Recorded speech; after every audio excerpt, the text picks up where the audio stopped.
परमपूज्य डॉक्टर बाबासाहेब आंबेडकर या आपल्या आदर्शांना मी सर्वप्रथम अभिवादन करतो। माझे बंधू, माझा धाकटा भाऊ मुकुंद, त्याच्या अनेक दिवसाचं स्वप्न साकार होत आहे। मुकुंद आपलं स्वतःचं दैनिक वर्तमानपत्र सुरू करत आहे। ही माझ्यासाठी फार मोठी आनंदाची बाब आहे आणि त्याहीपेक्षा गुलाबरावांच्या हस्ते त्याचं प्रकाशन होतं। इथं माझ्यासाठी अजूनही दुधात साखर पडण्यासारखी मुकुंद ज्या टिटवाळा गावात, टिटवाळा शहरात, टिटवाळा हे अतिशय पवित्र असं स्थळ आहे। आज संकष्टी आहे। टिटवाळ्याच्या गणपतीला अष्टविनायकामध्ये त्यांची गिनती होते। अशा पवित्र स्थळी आज आपण दैनिक वर्तमानपत्राचं प्रकाशन केलं। मी आपलं मनापासून कौतुक करतो, अंतःकरणापासून आपल्याला धन्यवाद देतो आणि मुकुंदला एक शब्द देतो। गेली 50-60 वर्षाच्या माझ्या चळवळीच्या आयुष्यामध्ये अनेक कार्यकर्ते मी घडवले, त्याही बरोबर अनेक पत्रकार देखील मी घडवले आहे। बातमी कशी लिहायची, अर्ज कसा लिहायचा, तिथून सुरुवात करता करता आमचे मित्र राजू धनके इथे बसलेले आहेत। दैनिक सम्राटचे कार्यकारी संपादक, दैनिक सामनाचे कार्यकारी संपादक दिवाकर शेजवळ हा देखील आपल्या तालमीतून तयार झालेला आणि म्हणून या संदर्भात मला जी काही माहिती आहे, माझं जे ज्ञान आहे, माझी जी राजकीय मीमांसा आहे, राजकीय भूमिका आहे, तिचा आपल्या पाठीशी उभं करण्याचा प्रयत्न करेन। आणि वर्तमानपत्र, दैनिक वर्तमानपत्र चालवणे फार मोठं आव्हान आहे आणि ते मुकुंदी स्वीकारलं, झिपारलं आहे। अर्थात गुलाबराव पाटलांचा आशीर्वाद त्यांच्या पाठीशी आहे, शिवसेनेचा आशीर्वाद त्यांच्या पाठीशी आहे, एकनाथ शिंदे साहेबांचा आशीर्वाद त्यांच्या पाठीशी आहे आणि त्यामुळे त्यांच्यामध्ये फार फार फार मोठी अडचणी असं मला वाटत नाही। परंतु वर्तमानपत्र माननीय बाळासाहेब ठाकरे हयात असताना शिवसेना जर महाराष्ट्राच्या कानाकोपऱ्यात गेली आणि शिवसेनेची सत्ता जर आली 1995 साली, त्याचं श्रेय जितकं बाळासाहेब ठाकरेंना जातं, त्याहीपेक्षा जास्त श्रेय ते दैनिक सामना पत्राला द्यावं। सामनाने शिवसेनेचा विचार खेड्या पाड्यात, पाड्यातमध्ये पोचवला, घराघरामध्ये पोचवला आणि तीच परिस्थिती किंवा तीच जबाबदारी आज मुकुंद आपल्यावर येऊन ठेपलेली आहे। आज शिवशक्ती भीमशक्तीच्या एकजुटीचा विचार परमपूज्य बाबासाहेब आंबेडकरांचे विचार, छत्रपती छत्रपती शिवाजी महाराजांचा विचार यांना एकत्रित करून या महाराष्ट्रामध्ये आपण जे एक नवीन वादळ उभं केलं, ती फार मोठी जबाबदारी आज आपल्याला येऊन ठेपलेली आहे। शिवशक्ती भीमशक्ती ही निवडणुकीची युती नाही आहे, निवडणुकीचा समझोता नाही आहे।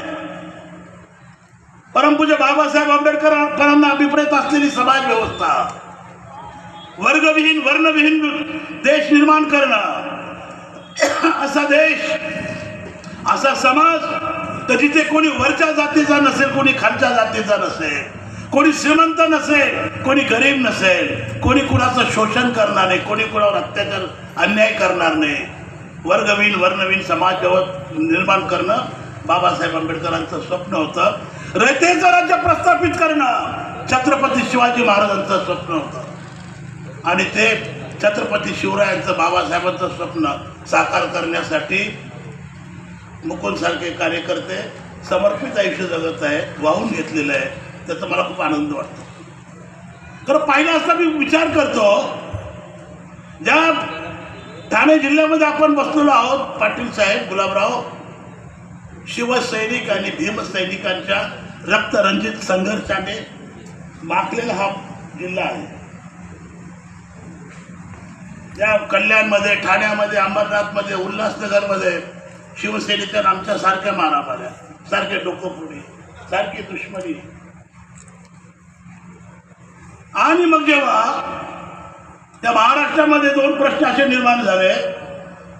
मराठवाडा विद्यापीठाला डॉक्टर बाबासाहेब आंबेडकरांचं नाव देण्याचा प्रश्न आला. औरंगाबादच्या विद्यापीठाला बाबासाहेब आंबेडकरांचं नाव देण्याचा प्रश्न जेव्हा निर्माण झाला, बाळासाहेब ठाकरे आणि शिवसेनेने विरोध केला. शिवसेनेने मुंबई बंद केली, नामांतराच्या विरोधात मोर्चे काढले, विरोध केला. आणि ज्यावेळेस नामांतराचा प्रश्न सोडवण्याची वेळ आली, मातोश्री मीनाताई ठाकरेंचे आमच्यावर फार मोठे उपकार आहे. मीनाताईंनी बाळासाहेबांचा मूड बघून आम्हाला एकदा चर्चेला बोलवलं आणि जो ठरावासाठी 17 वर्ष आम्ही संघर्ष केला, नामांतराचा कायदा करण्याचा प्रयत्न केला, सन्माननीय बाळासाहेब ठाकरेंनी एका मिनिटात तोडगा काढला. ज्याला कॉम्प्रोमाइजिंग फॉर्म्युला म्हणतात. बाळासाहेबांनी सांगितलं, डॉक्टर बाबासाहेब आंबेडकर मराठवाडा विद्यापीठ असं नामांतर करा. मी म्हणाल 17 वर्ष आम्ही एकमेकांचे डोके फोडले, एका मिनिटात हा प्रश्न मिटला. दुसरा लढाई निर्माण झाली रिडलची. मुंबईच्या विलेपार्ले मतदारसंघामध्ये पोटनिवडणूक होती. बाळासाहेब ठाकरेंनी हिंदुत्वाचा पुनरुच्चार केला, हिंदुत्वाचा घोषणा केली.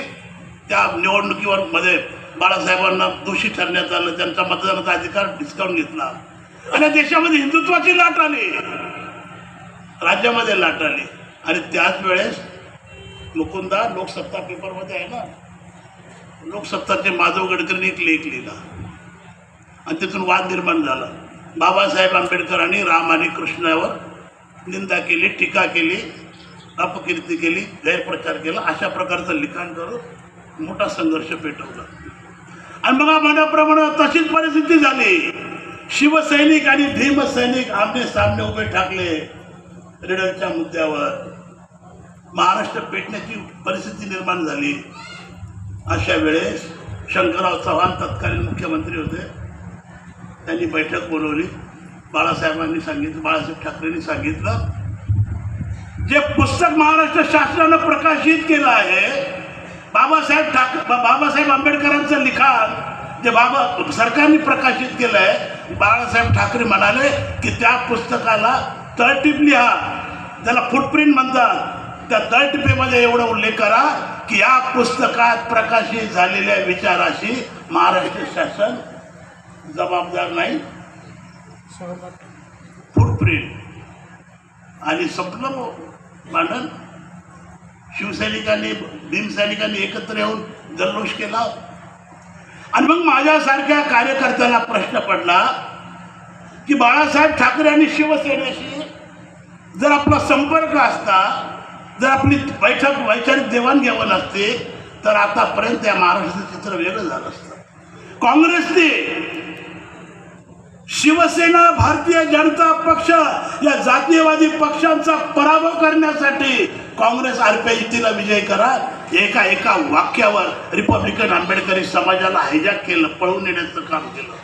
अतिरेकी विमानं पळवतात, काँग्रेसची समाज पळवला. आणि तो डेडलॉक तोडण्यासाठी शिवशक्ती भीमशक्ती 2004 सालापासून गुलाबराव पाटील आपल्या महाराष्ट्रामध्ये कानोकानी गावोगावी जाऊन फिरण्याचा प्रयत्न करत. या ठाणे जिल्ह्यामध्ये अनेक निवडणुका झाल्या. भीमशक्तीची ताकद समर्थपणे शिवसेनेच्या पाठीशी उभी राहिली, आजही आहे. आणि ती शिवशक्ती भीमशक्तीचा एकजुटीचा विचार घेऊन मुकुंदराव आपण पुढे निघालात. अण्णासाहेब रोकडेच आहे. शिवशक्ती भीमशक्तीचा जयघोष करणाऱ्या कार्यकर्त्यांना कल्याणमध्ये आमच्या लोकांवर हल्ले झाले. हो, तुम्हाला घेऊन मी 18 केसेस केलेले आहे कल्याणमध्ये. अण्णासाहेब रोकडेंना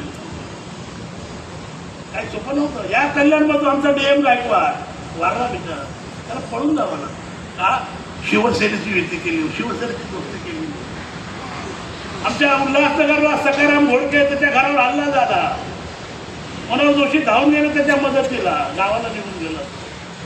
हा अत्यंत खडतर मार्ग होता, पण तुम्हाला विश्वास होता की बाबासाहेब आंबेडकर आणि छत्रपती शिवरायांच्या विचारावर प्रेम करणारा माणूस. आणि आज आपण चित्र बघत आहोत. आज सर्व आंबेडकरी जनता शिवशक्ती भीमशक्तीच्या माध्यमातून काँग्रेसला भुईसपाट केलं आहे. शिवशक्ती भीमशक्तीच्या विचारानं आज आंबेडकरी समाज शिवसेनेकडे जवळ आलेला आहे, आकर्षित झालेलं आहे. मी आजच्या प्रसंगी जास्त न बोलता मुकुंदराव ननावर यांना शुभेच्छा देतो. त्यांच्या कार्याला यश येवो आणि त्यांच्या हातून फार मोठं कार्य हो. मुकुंदा, आपल्याला मतदार घडवण्याचं काम तुमच्या लेखणीच्या माध्यमातून करायचं आहे आणि त्यासाठी आपला दैनिक जनसम्राट मोलाची कामगिरी करेल असा विश्वास व्यक्त करतो. पुन्हा एकदा सर्वांना धन्यवाद देऊन पुन्हा आमच्या आया बहिणींचं मनापासून कौतुक करतो. या ठिकाणी आलो, आपल्या सर्वांना भेटायची संधी मिळाली, माझ्यासाठी मोठी भाग्याची आनंदाची बाब आहे. जय भीम, जय महाराष्ट्र. धन्यवाद तानसेन भाई. मी